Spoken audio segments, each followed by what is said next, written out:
En vous présentant l'usine, actuellement, on peut le présenter là où nous sommes avant de faire les visites. Donc, derrière ce que vous voyez ici, c'est le premier bâtiment administratif où loge le directeur, une secrétaire, le chef de fabrication et 2 laboratoires.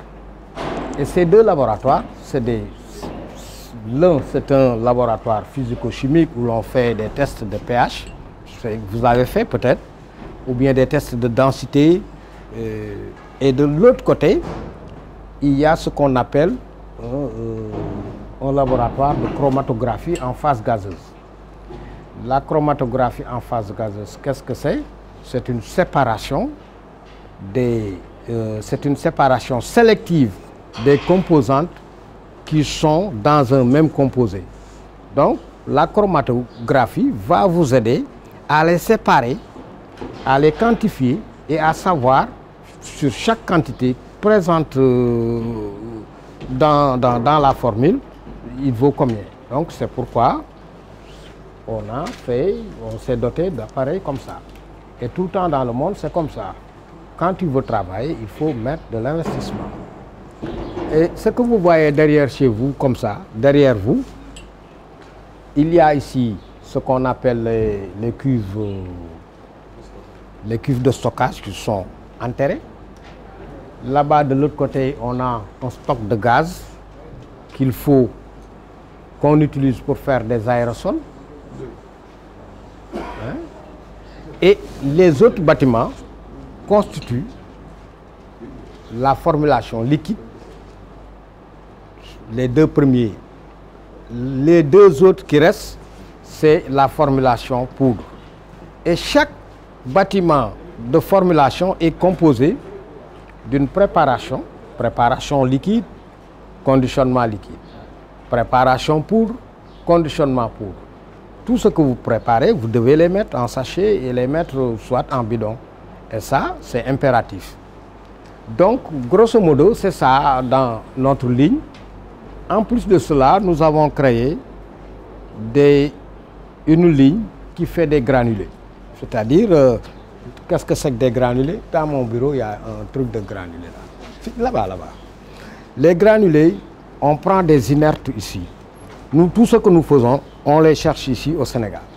Quand il n'y en a pas, comme les matières techniques, il faut les acheter en Europe, à Basse, en Allemagne, en Chine. Et ça, c'est de l'inerte. C'est de l'inerte on l'appelle de la tapulgite. C'est comme du calcaire. Il y en a à Hambourg et tout. Nous, on l'a acheté à Hambourg, en Mbodiène. Mais avant de l'acheter, c'était une pierre. Il fallait la concasser et faire des tamis pour que quand il vous le livre, la dernière partie qui sort soit en granulé. Et les Sénégalais peuvent le faire. Donc, à chaque fois, quand vous voulez quelque chose, vous commandez exactement, on vous l'amène. Quand on veut faire de la poudre, on commande du calcaire à Bandia, au Thiès, on l'amène ici. On le broie et on y met nos ingrédients. Et la poudre est conservée correctement.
Donc, Monsieur Cissé, les étudiants sont là. Je pense qu'ils vont peut-être écouter vos différentes présentations. Et après, peut-être il y aura quelques questions-réponses avant de procéder à la suite de la visite. Dans le cadre de leur module de formation, ils ont eu des modules de base en scientifique, mais également des modules qui concernent les sciences agronomiques. Et éventuellement, ils ont des modules complémentaires qui concernent les questions de gestion, de management, mais aussi les questions nouvelles de sécurité, d'environnement et de qualité. Donc on a une direction générale donc, qui est dirigée par le fondateur de l'ASL, c'est-à-dire le PDG, M. Michael Laurent. Donc on a des directions aussi. On a une direction administrative qui est composée du service informatique, du service commercial, et du service stock donc, et du service de la comptabilité aussi. Donc on a une direction des ressources humaines composée du service formation, recrutement et du service administration du personnel et de la paie. Tout ce qu'on produit est déjà vendu à l'avance. Donc maintenant ces clients-là, ils ont des exigences européennes, c'est-à-dire des certifications. Il y a M. Dramé normalement qui devait parler un peu de la certification, mais nous on est certifiés. Donc, on est certifié Global Gap, on est certifié BRC, on est certifié LIF, on est certifié aussi SEMETA. Donc, qui parle de SEMETA, c'est lié par rapport aux conditions de travail. Donc, ça veut dire qu'aujourd'hui, au niveau de l'ASL, si on n'était pas certifié, je pense qu'on aurait perdu peut-être les clients. Donc, on a aussi une direction qualité, hygiène, sécurité, environnement et RSE. Donc, dans cette direction, on retrouve le service médical. Donc, on a 3 infirmeries. Donc, chaque site a une infirmerie. Donc, le service médical est géré par le médecin du travail. On a aussi un médecin généraliste.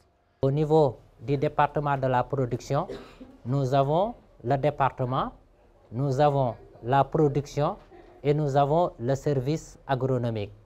Au niveau du département de la production, nous avons les directeurs de site, nous avons les chefs de ferme, les contremaîtres et tout ce qui suit pour l'organisation du travail. Au sein de ce même département, nous avons une autre direction au service, ce que nous appelons la planification, service planification et contrôle production. Et au niveau du service de planification, comme vous l'attendez, toute activité doit être planifiée. Et après cette planification, effectivement, il y aura un suivi, d'où planification et contrôle production. Au niveau de la SL, nous avons la culture phare, c'est le maïs doux que nous cultivons. Actuellement, nous sommes à 1500 hectares pour cette campagne.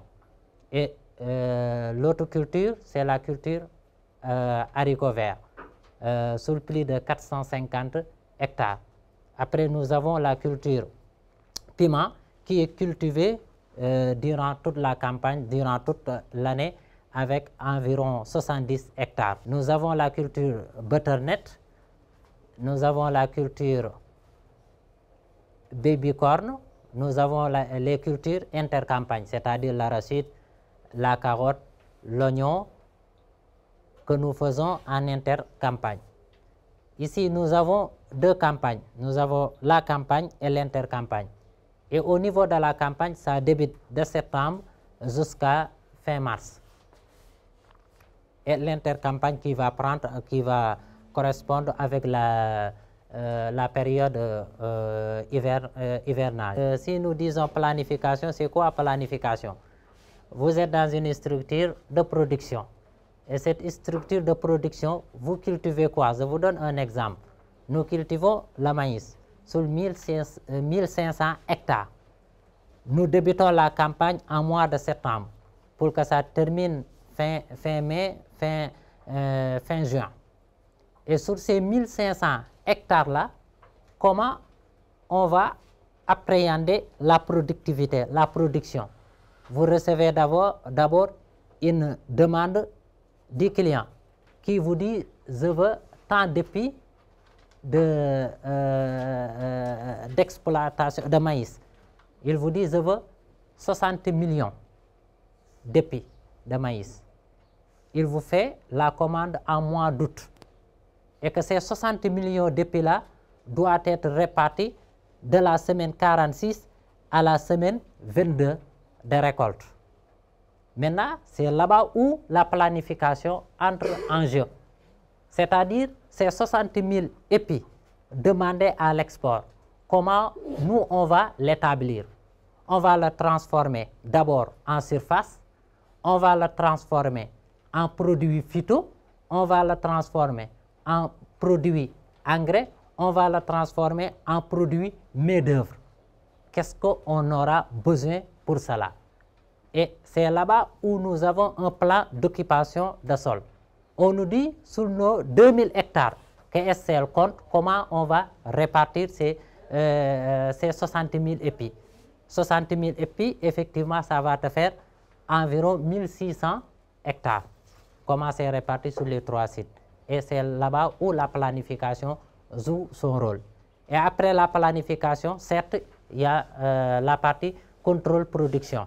Est-ce que le plan qu'on a bien décrit, est-ce que ça a été respecté? À quel taux d'avancement ou d'exécution on en est? Donc c'est là-bas où le contrôle de production prend la main. Donc pour revenir un peu sur un point qui vous intéresse, c'est-à-dire la protection des végétaux. Parce que vous avez des insecticides, vous avez des nématicides et vous avez aussi des herbicides. Comment appliquer ça tout au long d'un cycle?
dans un système d'irrigation qui, je pense que tout le monde doit le connaître, c'est les pivots.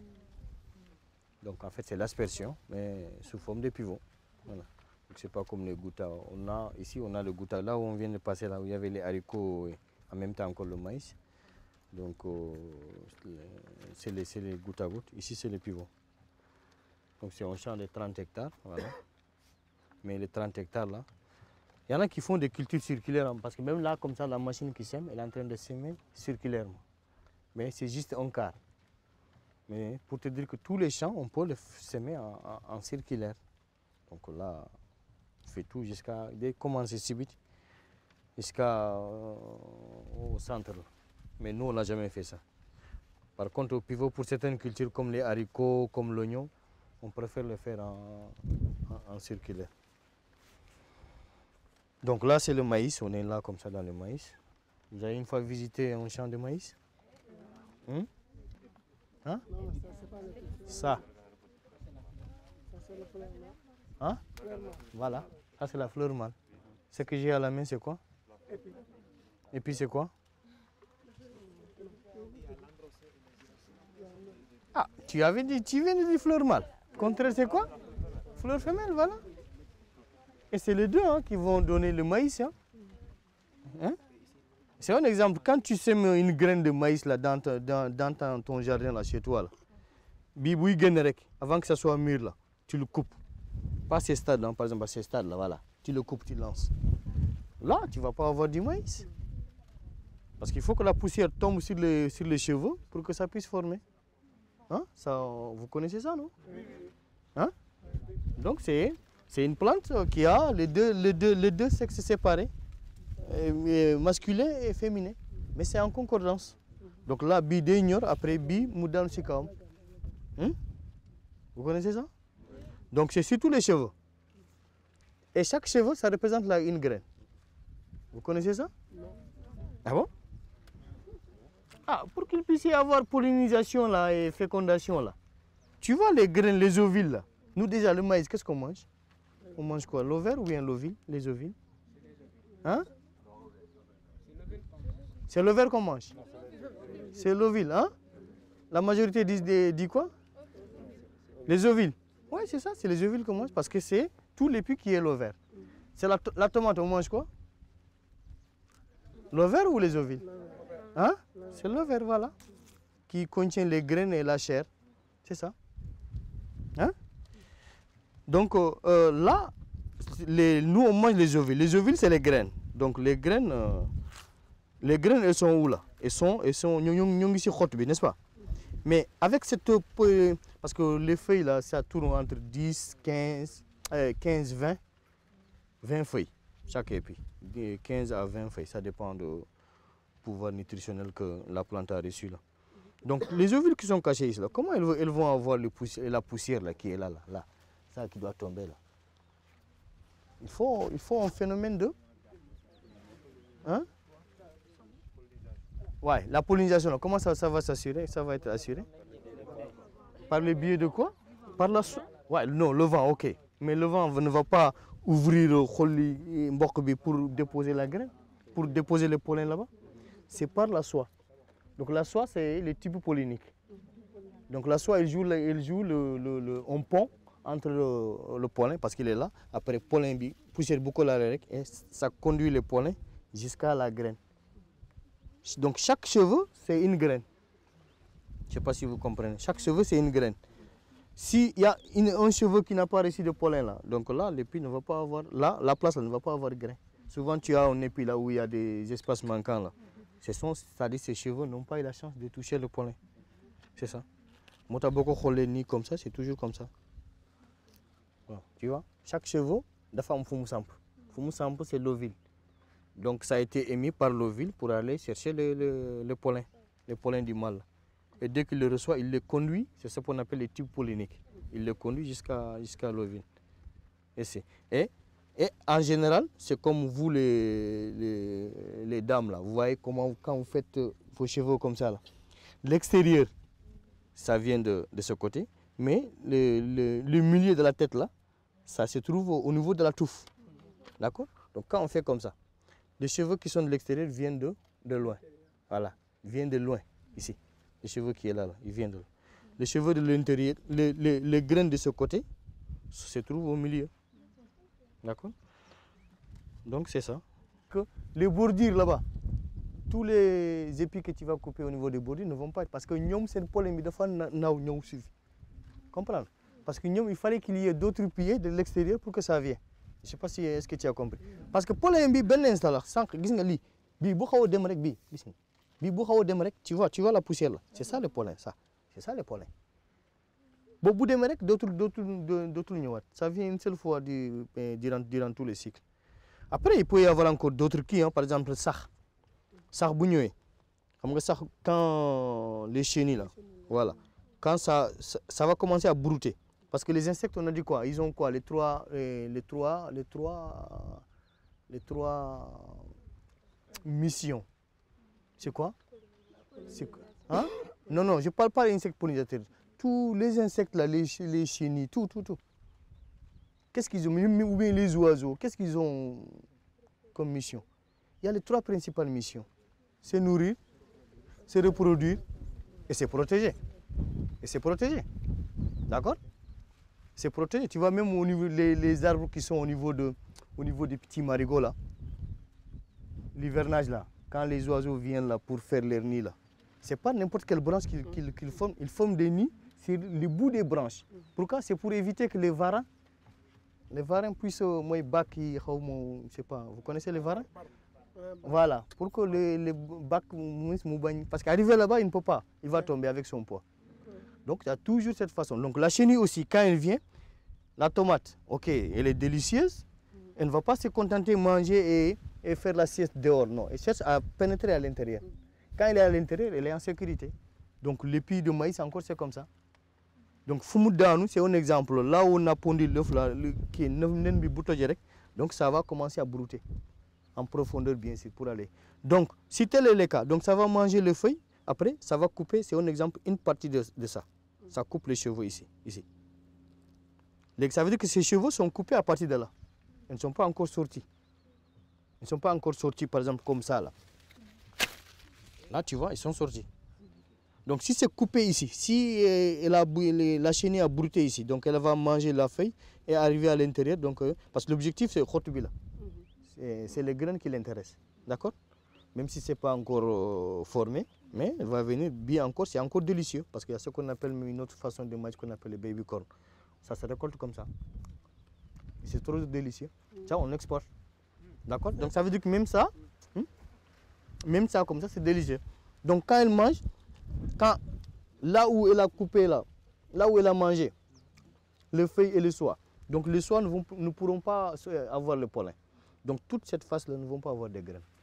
Ça nous arrive ici. Donc là, au niveau de la station, donc les triages là, c'est des femmes qui sont expérimentées. Il y a une lambatte nirek. Dès qu'il y a des espaces vides, on le sent à travers la paume de la main.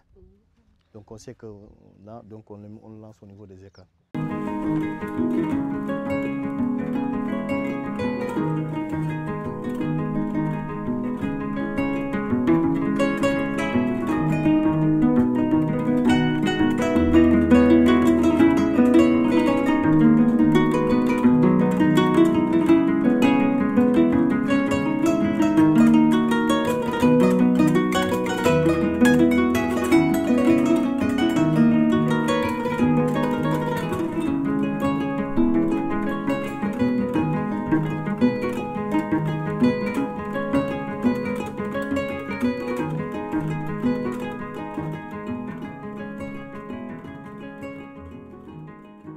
L'oiseau a du mal à rentrer déjà, à moins qu'il y ait une brèche quelque part et que l'oiseau passe, mais dès qu'il y a des trous, donc on passe vite à l'attaque pour réparer.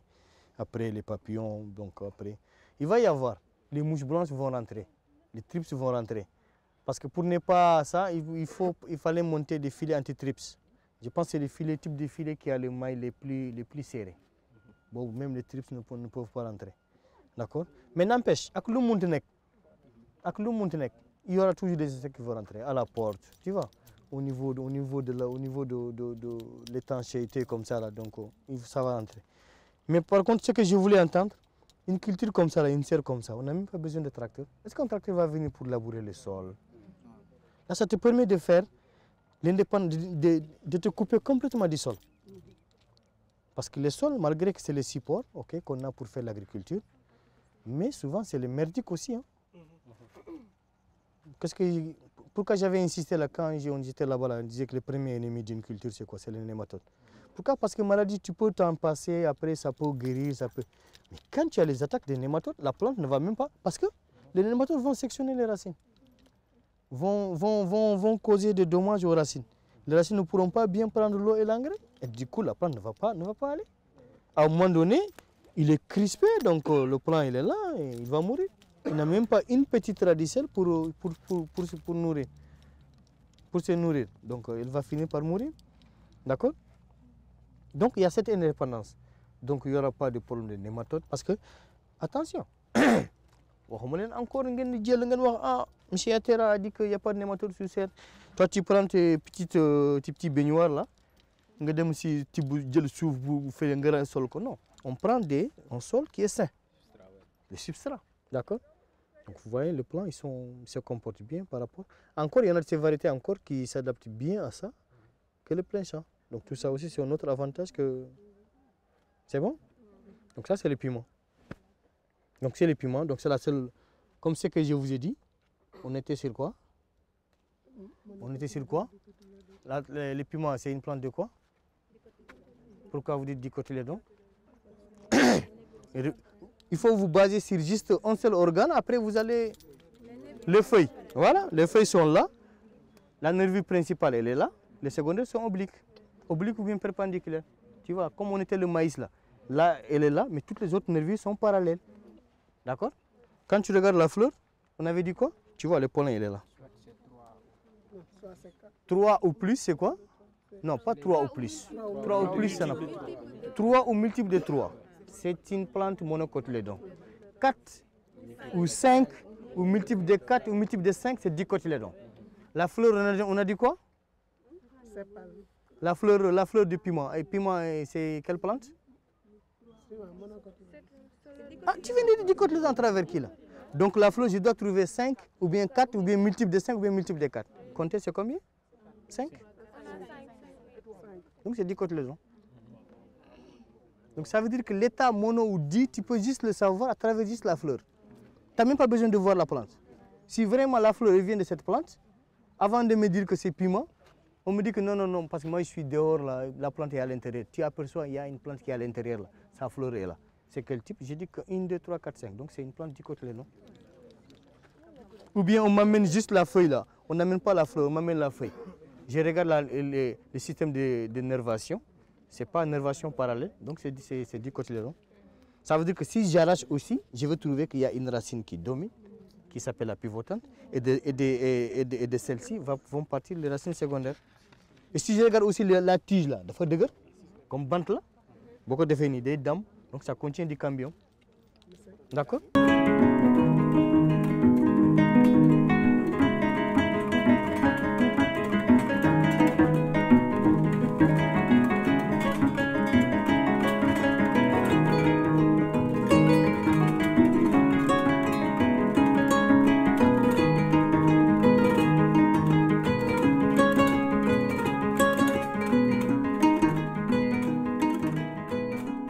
Fii def agréage donc bu ñu réceptionné loo fii dañuy ñëw def agréage donc client bi fii la ñuy demandé moom li mu bëgg donc maïs bi des fois mu am ay immature des fois mu am mesure yi tamit du nekk toujours au complet donc ñoom fii la ñuy defee sélection bi ñu xool nan la ñuy répartir triage bi pour triage bi mën gaaw. Parce que mbokk bi bon malheureusement mbokk bu mu amoon lekk ngeen ko boobu lañ ko dugal fii bu duggee rek ça veut dire que c'est entre 11 cm et 15,9 15 waaw. So le COP c'est à 18,50 de 16 à 18 cm. Boobu mooy presque comme premier choix bi. Mooy premier choix bi. Deuxième choix bi mooy small COP donc 11 à 15 sur 9. loolu léegi yi si des si nekk si suuf yëpp boobu écart la boobu mbokk bu gàtt dañ koy sànni.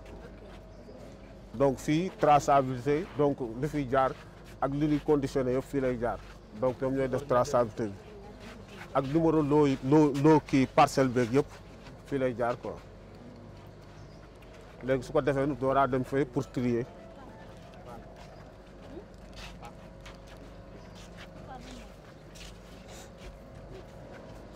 jigéen ñi fii lañ trier jigéen ñi fii lañ trier bu ñu trier table yi. donc léegi par table yi lañuy trier xam nga léegi def nañu fee agrégage bi ba ban xam nañu loo bi léegi ñoom fii nañuy trier pour disperser kii nu mu tudd maïs bi nombre de qualité yi fii nañ leen di génne nga xam ne lii lay trier dañ koy teg si norme client bi donc def nañu agrégage yi fee léegi dañuy trier jigéen ñi ñooy wër table yi trier table bu nekk dana am 5 personnes pour ñu trier léegi bu ñu trier fee nañuy conditionné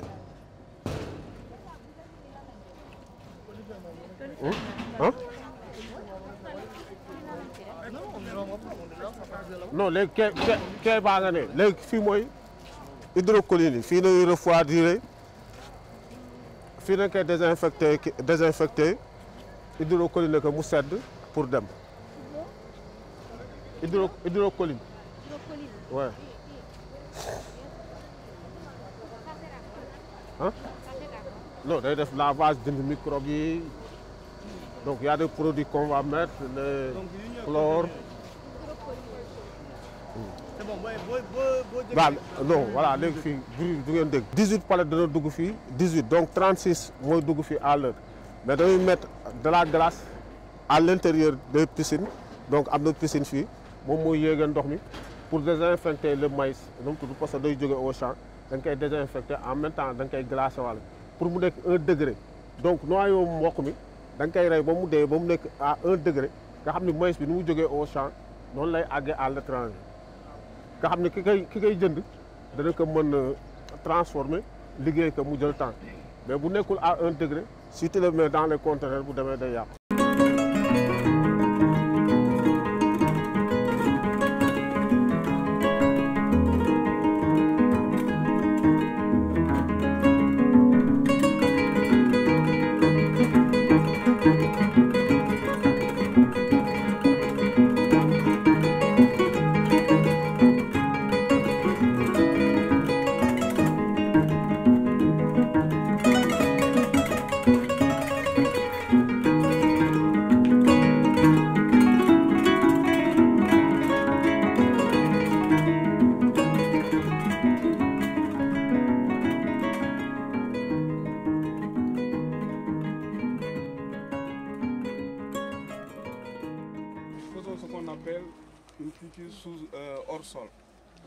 Hors sol, comme son nom l'indique, la tomate n'est pas plantée au niveau de la terre, du sol, c'est tout juste au niveau du substrat.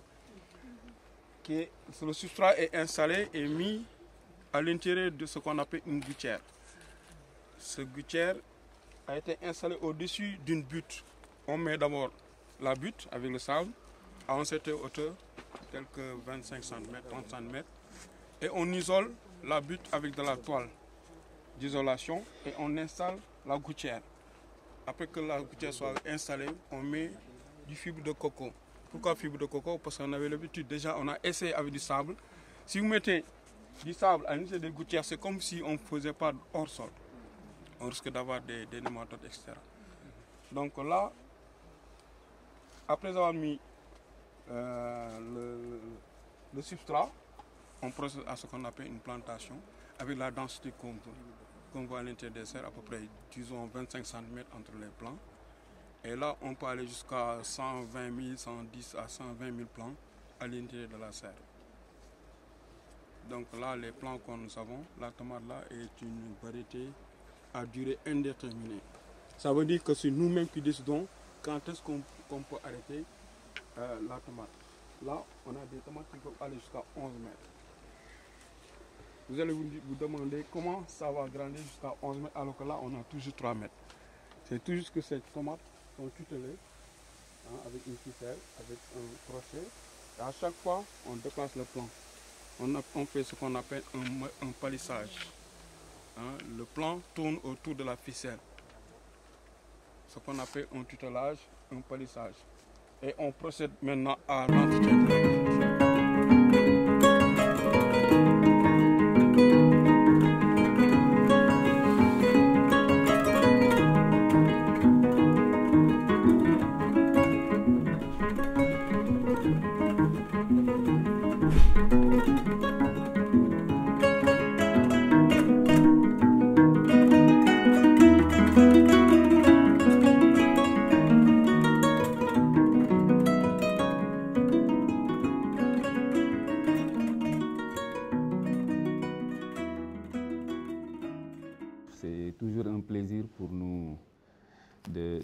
de recevoir des visites de la part des institutions qui sont nos partenaires privilégiés, que sont un peu les universités et les structures de formation d'une manière générale.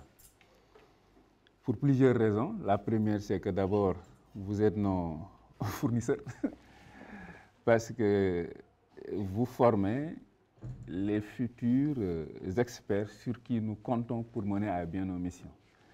Dans le personnel de la SAED, vous avez beaucoup d'ingénieurs et de responsables qui viennent directement de ces écoles de formation. Nous avons une mission de service public, donc nous sommes censés aussi accompagner toutes ces structures qui ont ces missions-là importantes, qui consistent un peu à former ceux qui doivent porter le développement du Sénégal. Et je pense que vous êtes dans ces missions-là. Nous avons déjà, je pense, à Madouri, un projet de convention avec l'Université du Sine Saloum autour d'un programme de recherche. Et je pense qu'on peut envisager une convention beaucoup plus globale, prenant en compte tous ces aspects-là. Mais d'ores et déjà, je puis vous assurer que c'est avec plaisir que nous recevrons en stage des étudiants pour pouvoir leur permettre un peu d'allier la pratique à la théorie et être de meilleurs produits au terme de leur formation. La SAED ne produit pas. Ce qu'elle fait, c'est surtout un travail déjà d'installer des infrastructures hydro-agricoles, mais également faire un accompagnement au niveau des producteurs, que ce soit sur le plan organisationnel, mais également aider ces producteurs en termes de facilitation sur les structures qui sont déjà présentes, c'est-à-dire pour l'accès au crédit, parce qu'il y a une structure qui est dédiée pour ça, c'est la banque agricole. Il y a également une structure qui s'occupe de l'assurance, qui s'occupe de ça, et il y a également les fournisseurs qui sont au niveau de la vallée. Mais dans ce domaine-là, pour tout ce qui est pollution, certes en termes d'engrais, mais également de produits phytosanitaires, il y a des fiches techniques qui sont élaborées et destinées aux producteurs, leur disant que voici les bonnes pratiques que vous devez employer. Et ces fiches techniques ont été élaborées en collaboration avec la recherche, que ce soit l'ISRA ou Africa Rice. Donc en termes de pollution, on peut dire surtout qu'en ce moment-là, il y a des études qui ont été faites qui permettent carrément de déterminer quel est le seuil qui permet carrément de dire que ce sol a été pollué. Mais au niveau de la vallée du fleuve Sénégal, les producteurs, au maximum, ils essaient au mieux qu'ils peuvent de respecter les bonnes pratiques qui sont faites au niveau, qui sont inscrites au niveau de la fiche technique. Bon, pour la salinité, ici, il y a des surfaces, surtout dans la zone du bas delta, c'est-à-dire qui est plus proche, parce qu'ici, on sait qu'avant l'installation du barrage de Dama, la mer faisait carrément une remontée, qui infestait carrément les parcelles. Mais après, il y a eu la construction du barrage de Dama, qui est un barrage anti-sel, qui a permis carrément de réduire cet aspect. Mais la salinité est surtout induite par rapport à un mauvais drainage. Si le drainage n'est pas effectif, automatiquement, il y a une certaine salinité. Mais néanmoins, au niveau de la SAED, on est en train de travailler avec des fournisseurs qui donnent des correcteurs de salinité, dont les producteurs peuvent utiliser ça sur le terrain et pouvoir carrément réduire l'incidence de cette salinité. Il y a des formations qui sont faites en amont, qui sont destinées aux producteurs, avec des renforcements de capacité et autres. Et tout en sachant également que les producteurs ne sont pas choisis au hasard. Déjà ici, la production, ils ont fait ça depuis plus de 100 ans. Parce que la SAED, elle est là depuis 1965. Voilà. Et il y a une certaine expérience qui passe de père en fils. Mais il y a des critères d'éligibilité qui sont également pris en place. Parce qu'on ne prend pas le produit de manière individuelle, mais on prend le collectif. Et ce collectif également, on va par rapport à leur historique, suivant les prises de crédit qu'ils font avec la LBA et autres. Maintenant, ce renforcement de capacité également est mis en place et ça permet que ces producteurs, au niveau de la zone où ils travaillent, qu'ils puissent avoir l'ensemble des bagages qui leur permettent carrément de se mettre dans ça. Mais il y a également un suivi rapproché des conseils agricoles. Voilà, de la début campagne jusqu'à la fin. C'est-à-dire avec des réunions qui permettent carrément de faire un plan de campagne de suivre ces producteurs jusqu'au bilan. Par rapport au traitement, les traitements sont faits, comme j'ai bien dit, pas via l'irrigation. Parce que ici, l'irrigation qu'on fait, c'est une irrigation gravitaire. Si on faisait ce traitement-là, ça va carrément polluer les sols et ça ne sera plus utilisable. Et n'oublions pas également qu'il n'y a pas seulement l'agriculture qui est là, mais il y a également une zone écologique qu'on doit respecter.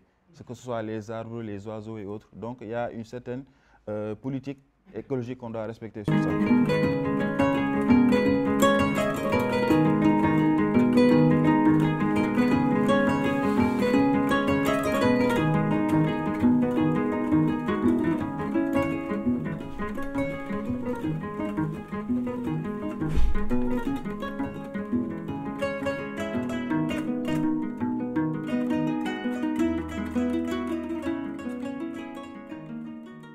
boo xasee jóge ci tool yi bu ko dugalee ndox bu bees bu jógee ci def ci dugg ndox bu bees ci tool yi ñu ji tool yi drainer traité produit phytosanitaire boo ko xasee traité ba pare nag nga drainer léegi nag à la distance de presque à peu près 35 kilomètres de Thiléne à Sawagne ñun ñooy tiire ndox boobu nag dootuñ koy utiliser parce que dafa am ay produits même pour sangu ci sax saye def ci tere nit yi parce que mun nga ci jële feebar bu ne donc buñ ko xasee tiire dañ koy déverser ci lac bi fii c'est pas pour utiliser maintenant kenn dootu ko utiliser sinon il faut encore xëy na état bi liggéey ci loolu mu mën a traité waat ndox mais actuellement nii buñ ko xasee sotti ndox mu baax. waaye ñoo ngi leen di wax bismillah fii ci union de GIE de pompe gendarme fii benn organisation baykat la boo xam ne bii nu ngi ko créé 90 aménagement bi 79 80 la mais transfert bi ñu demal seen bopp 1990 lañ leen transféré. lan mooy transfert mooy duñ leen féete woon ci wàllu jox leen utal leen engrais utal leen produit utal leen machine bay dafa leen comptabilité li ngeen war a fay cher seen station pompage ak seen i aménagement 90 la état bi ni loolu mënatu ko gàddu commencé si débarrasser nank-nank ñoom ñu bokk si ñu jëkk bàyyi. wax bismillah leen fii exploitation familiale la boo xam ne bii 272 hectares la ñuy béy 320 exploitation familiale moo fi nekk jiite ko góor ak jigéen mag ak ndaw ni leen organisé yow di jël crédit au niveau CNCA SAED duna encadré nuy béy di remboursé di dellowaat di yéeg di wàcc di daanu ma nekk ak sama naataangoom yoo xam ni ñenn ñi ñu ngi sur le terrain ñenn ñi ñu ngi feneen ma ràññee si ku ñuy wax Malick Khoury Diop mi nga xam ni moo nekk responsable matériel bi fii. SEMA moo jiite SEMA bi. lan mooy SEMA. SEMA mooy centre matériel agricole. centre d'exploitation de matériel agricole. agricole bi nga xam ni moom la ñu jëfandikoo ñun. di fi defaat prestage feneen. kooku moo ko jiite. ak benn waay bu ñuy wax Makhtar Diop boo xam ne bii mooy vice président union bi topp ci man doon élève na que ne yéen nag di enseignant professeur xaw ma espagnol la xaw ma nu mu tuddati waaw ànd ak Ndëri Fall responsable exploitation aménagement moo xam ne mi ngi doon taxawoon di xaar liggéey ndax du nekk ci pré campagne pour mën a jublu ci tool yi ànd ak beneen pulaar bu ñuy wax Abdel Sow moo xam ne moom itam c'est un responsable maa ngi signé bële en même temps responsable aménagement ci affaire ndox mi